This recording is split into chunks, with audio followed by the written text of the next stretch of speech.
wabarakatuh. Alhamdulillahi rabbil alamin. Nahmaduhu wa nasta'inuhu wa nastaghfiruh. Allahumma salli wa sallim wa barik ala sayyidina Muhammadin amma ba'du. Para jemaah Bapak Ibu yang dirahmati Allah, alhamdulillah kita bersyukur kepada Allah bisa berkumpul bersilaturahmi sekaligus juga bisa menunaikan salah satu kewajiban kita, yaitu sholat zuhur secara berjamaah, kemudian dilanjut dengan ta'lim, mempelajari ilmu agama. Kita berharap dan berdoa kepada Allah, mudah-mudahan apa yang kita pelajari jadi ilmu yang bermanfaat sekaligus jadi tambahan amal ibadah kita di akhirat. Amin ya rabbal alamin. Qala al-musannif rahimahullahu ta'ala wa nafa'ana bihi wa bi'ulumihi fid darain. Amin ya rabbal alamin. Al-thani ayyakula Allahu akbar. Al-thani ayyakula Allahu akbar. Ini rukun yang kedua daripada pembahasan rukun sholat. Di pertemuan yang lalu kita sudah membahas tentang rukun sholat yang pertama, yaitu niat. Jadi niat itu tergantung jenis sholatnya. Ada sholat sunnah mutlak, ada sholat sunnah yang punya sebab dan waktu khusus. Sholat sunnah rawatib, sholat sunnah duha, sholat sunnah witir, sholat sunnah tahiyatul masjid, sholat sunnah yang punya sebab, sholat istisqa. Ada sholat wajib 5 waktu. Kalau sholatnya sholat sunnah mutlak, sholat sunnah yang tidak punya waktu khusus, maka niatnya cukup niat sholat aja. Saya niat sholat Allahu Akbar, begitu. Itu kalau bahasa Indonesianya. Lillahi ta'ala bagus, nggak disebutin lillahi ta'ala juga nggak apa-apa. Kalau sholat sunnah mutlak, sholat sunnah mutlak tuh sholat sunnah kalau lagi iseng gitu, lagi iseng nih gitu. Orang kalau iseng kan main HP, dia iseng sholat gitu. Itu sholat sunnah yang tidak punya waktu khusus, asal tidak di waktu terlarang, ya sholatnya sah. Bukan ba'da sholat subuh, bukan ketika matahari terbenam, bukan ketika matahari pas di atas kepala manusia, bukan ketika ba'da sholat asar, bukan ketika matahari terbenam. Itu sholat sunnah mutlak. Bangun tidur, sebelum tidur, nah itu kalau mau niatnya sholat sunnah mutlak boleh. Habis zohor begini nih, ba'diyahnya kan udah. Habis ba'diyah mau sholat lagi lah 2 rakaat iseng, nggak apa-apa. Itu sholat sunnah mutlak kan begitu. Jadi isengnya tuh sholat gitu. Itu sholat sunnah mutlak, niatnya usolli aja. Saya niat sholat Allahu Akbar gitu dalam hati. Ada sholat sunnah yang punya sebab. Jadi sholat sunnah yang tidak bisa dilakukan kecuali sebabnya ada. Kayak sholat sunnah rawatib, qobliyah, ba'diyah tuh. Syaratnya kan harus sudah masuk waktunya, kan begitu. Sudah masuk waktunya. Kalau qobliyah sebelum mengerjakan kewajibannya, itu qobliyah. Dan semua sholat 5 waktu ada qobliyahnya. Cuman memang ada yang qobliyahnya sunnah muakkadah, ada yang qobliyahnya itu sunnah ya biasa aja begitu. Tapi semua sholat 5 waktu ada qobliyahnya. Jadi kalau udah masuk waktunya, maka kalau sholat seperti ini niatnya 2. Niat sholatnya sama jenis sholatnya apa gitu. Saya niat sholat qobliyah zuhur, gitu. Jadi nggak perlu disebutin sunnah apa wajib, karena yang namanya qobliyah zuhur udah pasti sunnah. Jadi fungsi niat itu kan salah satunya memberikan spesifikasi terhadap ibadah yang nanti bakal dapat apa enggak kita pahala. Tergantung kita namain apa nih ibadah kita, begitu. Kalau merekin ibadahnya keliru, ya yang dikerjain juga jadi sia-sia. Makanya niat jadi penting, karena Nabi Muhammad yang bilang walikulli imri'in manawa, setiap orang akan mendapatkan apa yang dia niatin. Itu kalau sholat sunnah yang punya sebab, kayak tahiyatul masjid itu kan sebabnya masuk masjid. Jadi usolli tahiyatul masjid Allahu akbar, saya niat tahiyatul masjid Allahu akbar. Jadi nggak perlu disebutin sunnahnya, karena tahiyatul masjid udah pasti sunnah begitu. Tapi kalau sholat wajib yang disebutin 3, sholatnya, jenisnya, sama hukumnya. Saya niat sholat zuhur fardu, disebutin fardu tuh. Karena kalau tidak disebutkan fardu, ada kemungkinan bahwa sholat zuhurnya ini sholat sunnah. Karena ada orang yang sholat zuhurnya sunnah, yaitu sholat yang dikerjakan kedua kali di waktunya. Udah beres sholat zuhur, dia mau sholat zuhur lagi boleh, namanya sholat mu'adah, yaitu sholat sunnah, sholat fardu yang dikerjakan kedua kali di waktunya dan seterusnya 2, 3, 4 kali terserah. Itu hukumnya sunnah tuh, cuman syaratnya harus berjamaah. Makanya kalau sholat fardu niatnya kudu 3. Usolli, kalau bahasa yang sering diajarin, usolli fardu subhi, gitu. Saya niat fardu, hukumnya disebutin, sama jenis sholatnya disebutin. Itu niat. Jadi kalau sholat 5 waktu disebutin 3, sholat, jenisnya, sama hukumnya. Kalau sholat sunnah yang punya sebab, yang punya waktu khusus, sholatnya sama nama sholatnya, jenis sholatnya, hukumnya nggak perlu. Tapi kalau sholat sunnah mutlak cukup sebutin sholatnya aja, saya niat sholat. Nah, itu rukun yang pertama, yaitu niat. Rukun yang kedua yaitu ayyaqula Allahu akbar, dia mengucapkan Allahu akbar. Allahu akbar itu maksudnya takbiratul ihram. Dan takbiratul ihram ini 5, satu dari 5 rukun yang sifatnya bacaan, ngomong. Yang namanya ngomong tuh harus bersuara. Jadi harus ada huruf yang keluar dari mulutnya. Jadi kalau dia diam aja atau takbirnya dalam hati begitu, nggak ada suara takbir yang keluar, sholatnya kagak sah. Karena takbiratul ihram ini rukun, dan ini sama kayak Al-Fatihah, rukun bacaan. Yang namanya baca tuh kudu ngomong. Kalau ngomong tuh kudu ada huruf yang keluar dari mulutnya. Percuma kalau ngangkat tangannya khusyuk banget, tapi kalau mulutnya nggak ngomong, kagak sah. Justru kebalik itu. Malah ngangkat tangan tuh bukan kewajiban, bukan keharusan, bukan rukun sholat. Ngangkat tangan itu justru hukumnya sunnah sholat. Makanya karena ini urusan sunnah sholat begitu, beda-beda dikit ya biasa aja, nggak apa-apa. Karena dikerjain apa kagak dikerjain, sholat tetap sah. Ini yang namanya sunnah sholatnya, kan ya. Mau dikerjain nggak dikerjain, sholat nggak ada masalah. Jangan terlalu lama ribut di situ. Kan kita beberapa belakangan berselisih soal ngangkat tangannya sampai kuping, sampai dada. Kan nggak penting sebenarnya. Karena nggak ngangkat tangan juga sholatnya sah, kan begitu. Yang penting kan yang diangkat tangan sendiri, jangan tangan orang juga jadi sholat gitu. Yang penting tangan sendiri.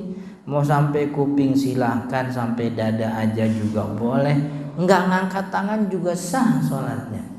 Cuman kalau kagak ngangkat tangan jangan jadi imam, kan ya. Soalnya makmum bingung, imam niat apa kagak sholatnya, mentakbir doang kagak ngangkat tangan, kan ya.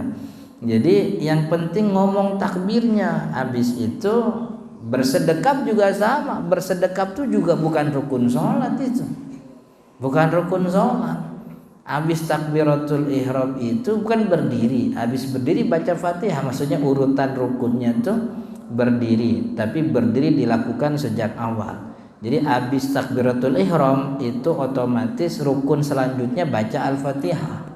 Bersedekap apa enggak bersedekap bukan rukun sholat. Maka karena bukan rukun sholat enggak penting-penting amat, dalam arti mempertajam perselisihan tentang di mana tangan bersedekap, itu kuno, itu udah enggak zamannya. Bukan hal yang perlu diributkan. Orang mau, kalau kita kan kebanyakan ulama Syafi'i bilangnya di atas pusar, di bawah dada, kan gitu.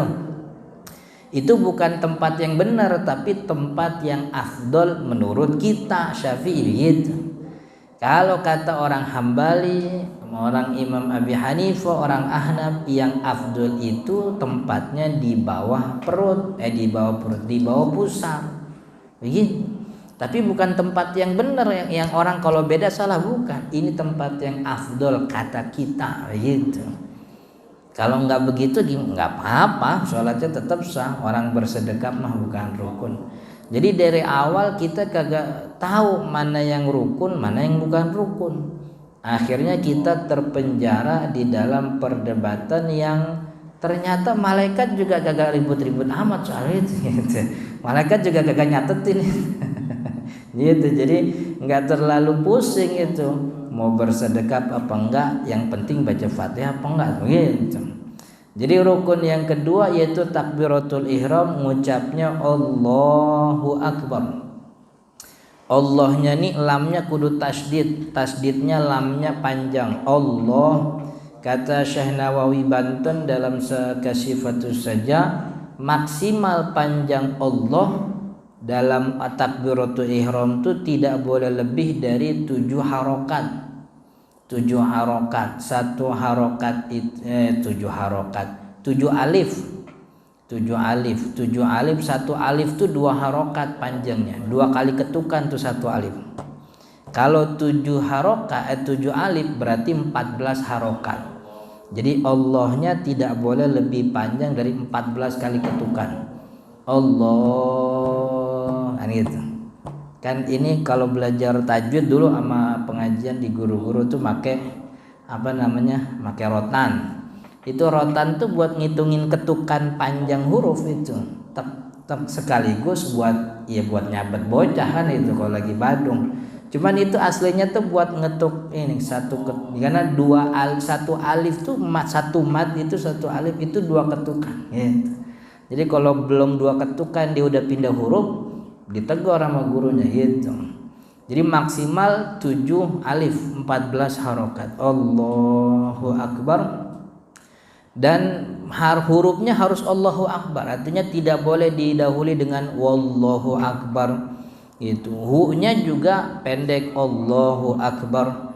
Jadi nggak boleh hu-nya panjang, Allahu gitu. Allah. Tapi Syekh Nawawi mentoleransi bagi orang-orang yang memang bukan orang Arab asli, yang tidak terbiasa bahasa Arab, yang kadang mengganti akbar dengan wakbar. Allahu Akbar gitu. Jadi itu ditoleransi karena ada semacam, kalau bahasa Arabnya siqol.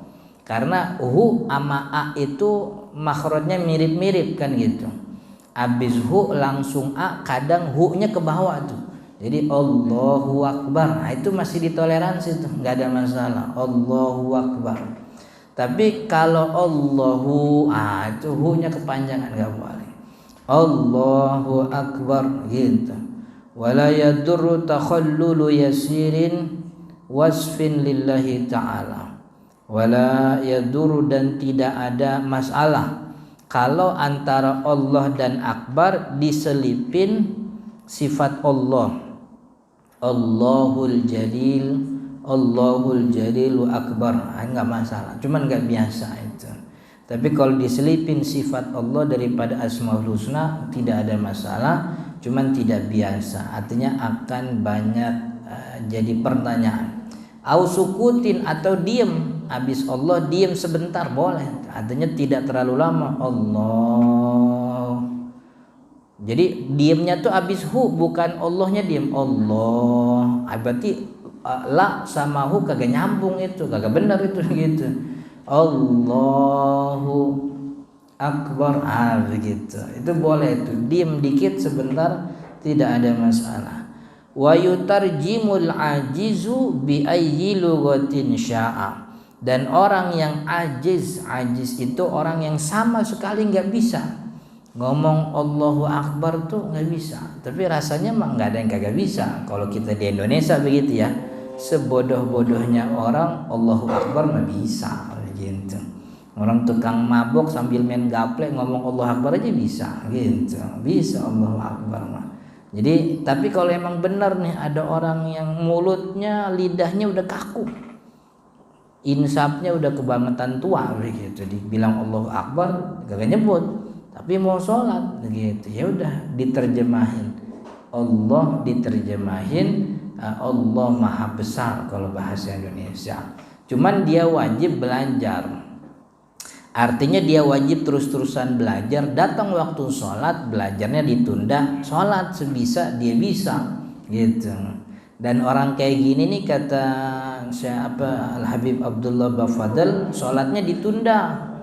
Datang waktu zuhur nih, ajarin dulu Allahu Akbar, jadi nggak usah awal waktu, ditunda aja dulu sampai orang ini bisa Allahu Akbar, Allahu Akbar. Kira-kira bisanya jam 2, jam setengah 3, jam setengah 3 baru dia sholat begitu. Tapi kalau udah nggak bisa, udah mepet, waktu sholat mau selesai, sholat sebisa dia punya dia punya kemampuan kagak bisa bahasa Arab, terjemahin nggak apa-apa.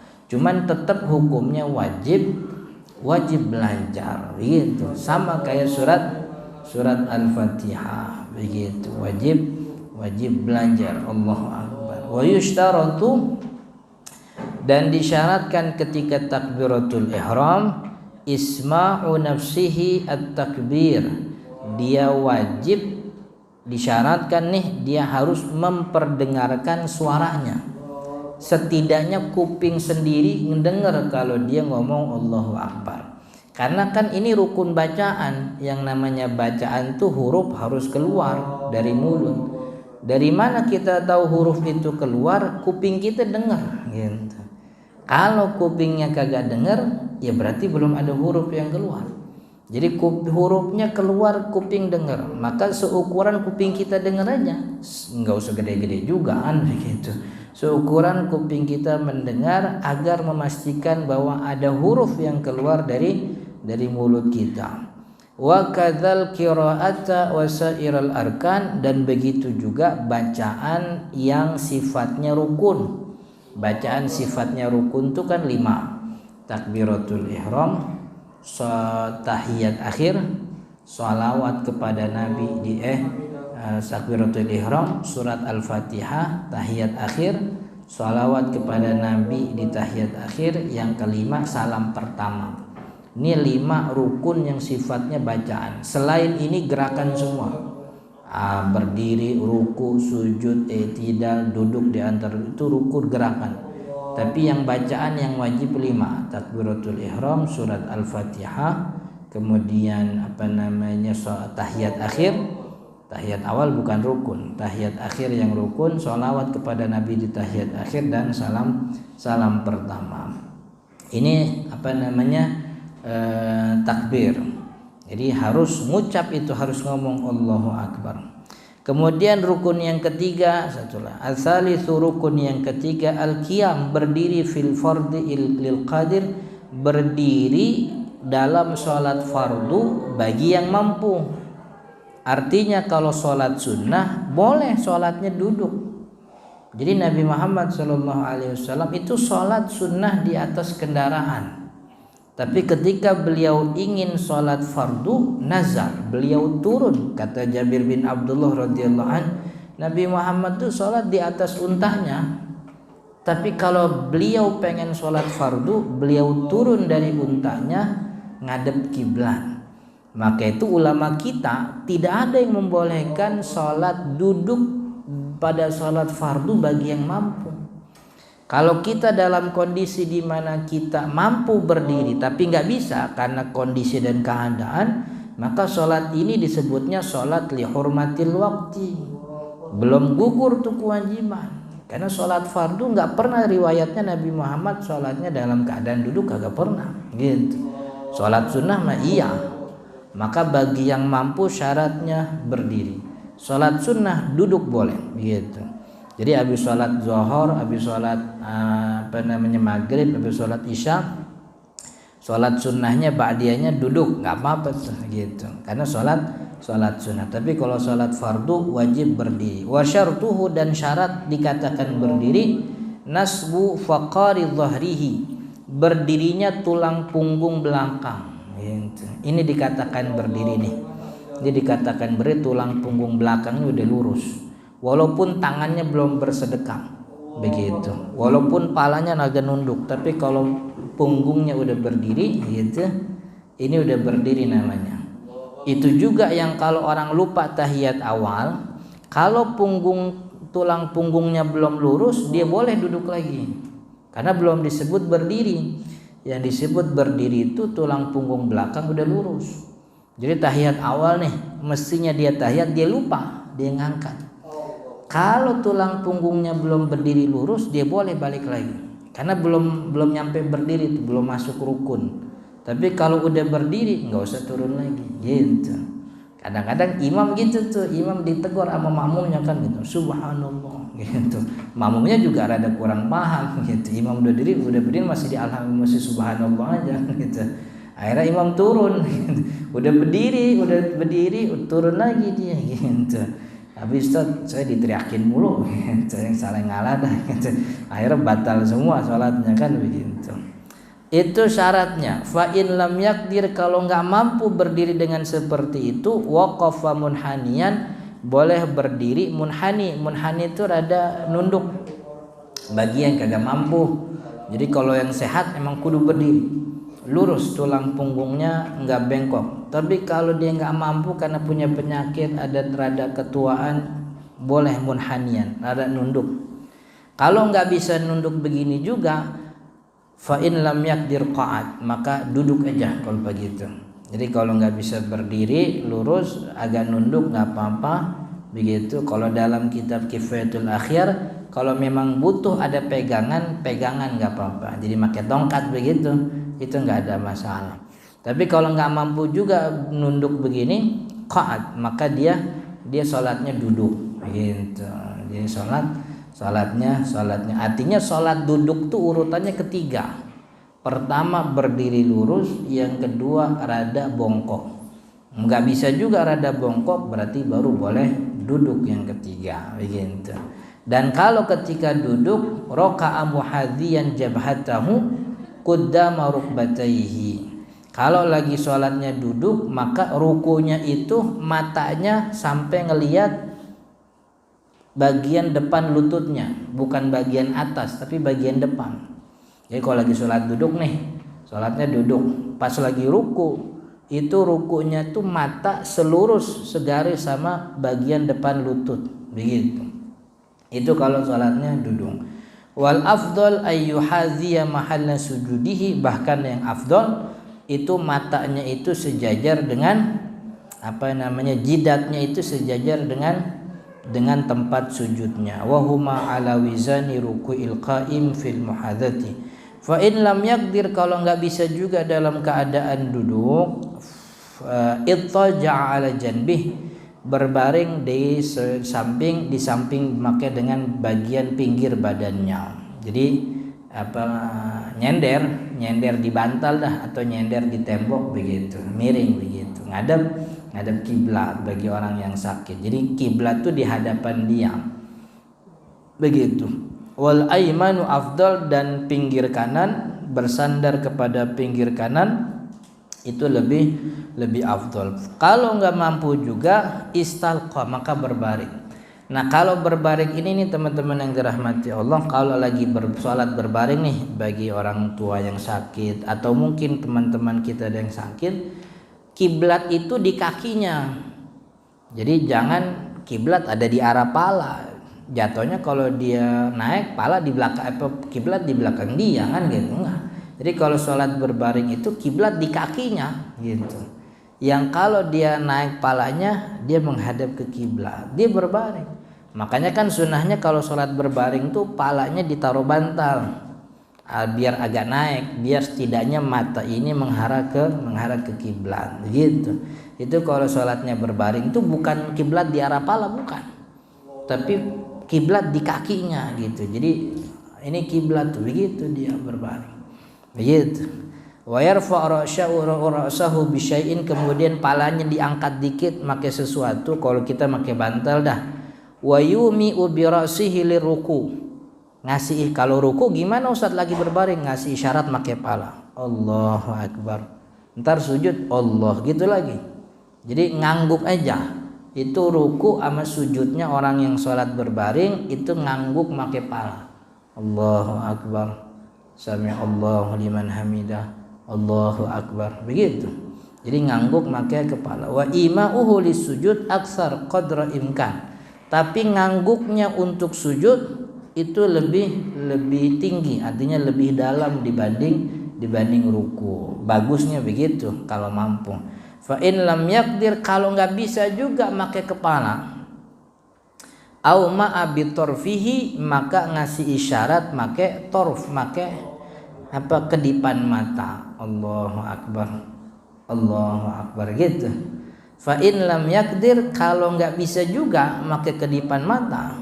Kan ada orang yang stroke matanya ngelotot aja, kan ada kan gitu. Dikedip-kedipin nggak bisa. Ajral arkan, maka dia jalankan rukun-rukun sholat semuanya ala qalbihi, di hatinya. Jadi hatinya yang gerakin, Allahu Akbar, dia ruku, perasaan dia itu dalam hati dia ruku, kemudian i'tidal begitu. Kalau emang nggak bisa, kalaupun hatinya nggak bisa semua, nggak bisa juga, berarti udah mati gitu. Udah mati disolatin gitu. Kalau belum mati hatinya masih hidup. Cuman dengan catatan orang ini memang berakal. Karena kalau nggak berakal ya nggak wajib sholat. Ada orang yang saking dalam struknya gitu, sampai otaknya udah nggak jalan. Nggak kenal siapa fulan, yang nyebokin juga dia nggak kenal siapa, udah nggak kenal hari, nggak kenal, berarti kan otaknya nggak jalan nih. Kalau otaknya nggak jalan, jangan paksain sholat, emang kagak wajib sholat. Itu jadi ibadah aja buat anak-anaknya. Ini kalau otaknya mesti jalan, tahu waktu, malam kenal, siang tahu nih yang nyebokin siapa, nyamperin siapa, otaknya mesti jalan. Diajak ngobrol, walaupun nggak bisa ngomong, gitu, berarti masih nyaut nih, masih jalan otaknya. Tapi kalau udah nggak bisa ngapa, otaknya udah nggak jalan itu. Karena sholat itu wajib untuk orang yang berakal. Ini kayak gini nih udah nggak berakal, gitu. Terus gimana? Ya nggak gimana, kagak wajib sholat. Anak-anaknya tibang sabarin aja kan begitu.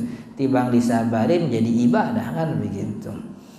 Wa yatanaffalul qadiru qa'idan. Nah, tapi kalau orang sholat sunnah boleh dalam keadaan duduk walaupun dia mampu. Muttaji'an, miring juga boleh. Sholat sunnah di rumah nih, iseng lah begitu. Sholat sunnah qobliyah di rumah, kata Ustaz kalau sholat sunnah boleh miring dah sholatnya. Ntar bininya ngeliatin gitu, papa ngapain pak? Gitu. Gua jawab, sampai salam baru dijawab, papa sholat gitu. Siapa tuh yang ngajarin sholat gitu? Ada Ustaz yang ngajarin. Emang boleh kalau sholat sunnah boleh. Papa sholat sunnah begitu di rumah aja ya gitu. Jangan di musola, ntar kagak enak diomongin orang gitu. Takutnya orang nanya-nanya, laki lu udah lama kayak gitu tuh, gitu kan kagak enak gitu. La mustalqiyan, tapi nggak boleh berbaring. Jadi kalau sholat sunnah duduk boleh, miring boleh, cuman tidak boleh berbaring. Wa qa'ada lirruku'i was sujud, kemudian duduk untuk ruku dan sujudnya. Wa ajru al-qadiri nisfu ajril qa'im. Al-qa'idil qadir, orang yang sholat sunnahnya dalam keadaan duduk padahal dia mampu berdiri, itu pahalanya setengah daripada orang-orang yang sholatnya berdiri. Begitu sholat sunnah, setengah itu pahalanya. Kalau dia mampu berdiri tapi dia milih duduk, sholatnya sah, cuman pahalanya cuman dapat setengah doang begitu. Wal muttaji'i nisfu ajril qa'idi, dan orang yang sholatnya dalam keadaan berbaring miring itu setengah daripada orang yang sholatnya duduk. Begitu. Ar-rabi'u rukun sholat yang keempat Al-Fatihah, surat Al-Fatihah. Ini surat Al-Fatihah insyaallah kita bahas minggu depan di pertemuan akan datang. Kita akan bahas beberapa hal berkaitan dengan Al-Fatihah. Apakah dia kalau wajib dibaca. Tapi kalau kita makmum apakah kita wajib baca Fatihah atau tidak.